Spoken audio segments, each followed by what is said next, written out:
Hello everyone, welcome to my YouTube channel. So our topic is how to solve ratio and proportions with word problem. Okay, so without further ado, let's do this topic. Okay, so how to solve this problem? Okay, so let us read first the problem. In a bag of red and green sweets, the ratio of red sweets to green sweets is 3:4. If the bag contains 120 green sweets, how many red sweets are there? Okay. So kung makikita nyo, yung first sentence natin ay meron na siyang ratio na 3:4. Red sweets to green sweets is 3:4. Sulat natin ito sa fraction. So magiging numerator natin ay 3 kasi yung red sweets ay yung nauna sa sentence na ito. So 3.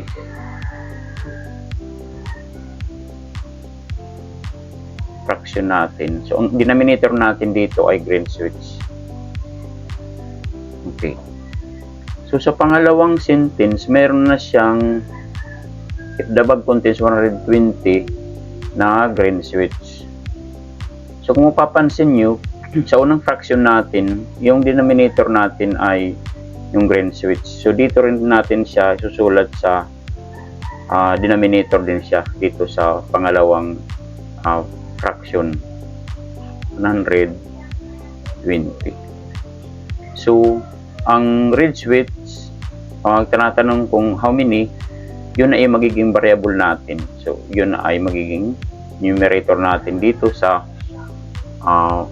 pangalawang fraction.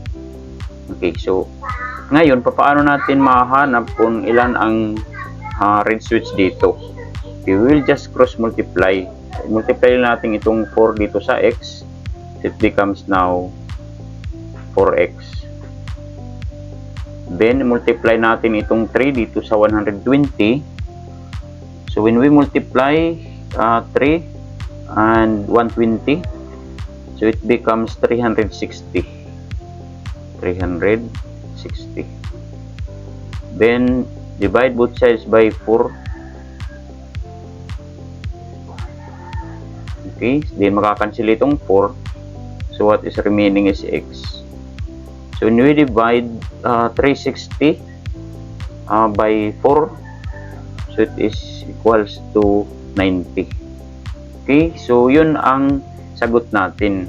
Yun ang red sweets na nandyan. Okay, so that is how to solve a word problem in a ratio and proportion. Okay, so what about this problem? Okay, analyze natin. Okay, so in the Tofu Tasting Club, there are 45 women. The ratio of men to women is 3:5. Okay, how many men are there in the club? Okay, so tingin tayo dito sa ratio. So mauna natin isulat sa fraction yung 3 kasi ang men ang yung nauna. So yun ang technique natin. At saka yung denominator natin ay 5. Okay.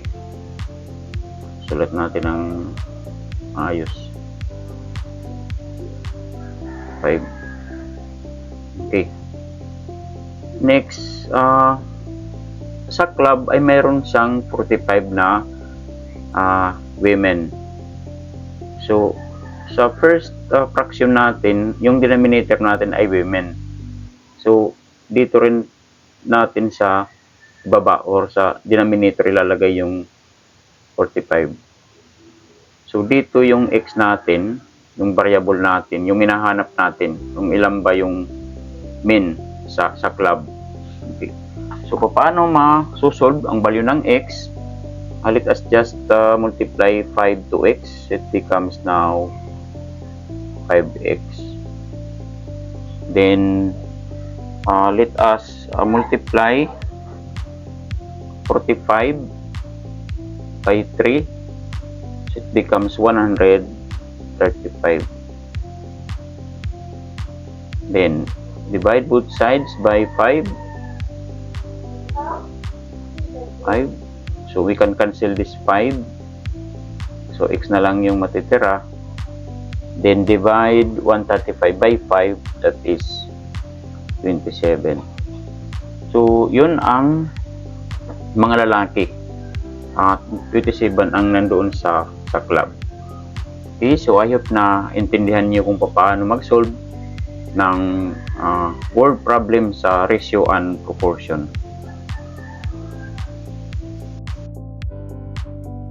Okay, so what about this problem?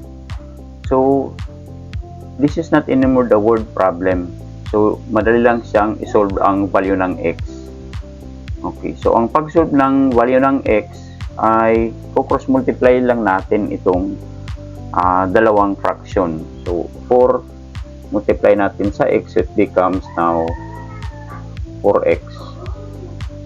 And dito, 3 multiply natin dito sa 60, so it is 180. Okay, so to find the value of x, let us divide both sides by 4, then cancel this 4, what is remaining is x, then let us divide 180 by 4, so that is 45. Okay, so that is the value of x. So, madali lang pag hindi word problem. Okay, itong problem na ito, 4 over 8 is equals to 8 over x. Okay, we will just cross multiply 4, multiply natin dito sa x, that is 4x.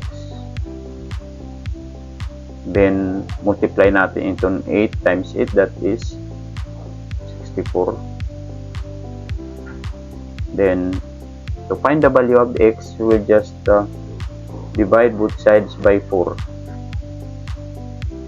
Okay, then cancel this 4. So, what is remaining is x. Then, 64 divided by 4, that is 16. So, 16 ang value ng x. Okay, so ganun lang ang pag-solve ng ratio and proportion. So, I hope meron kayong natutunan dito sa video lesson na ito. Salamat sa panonood.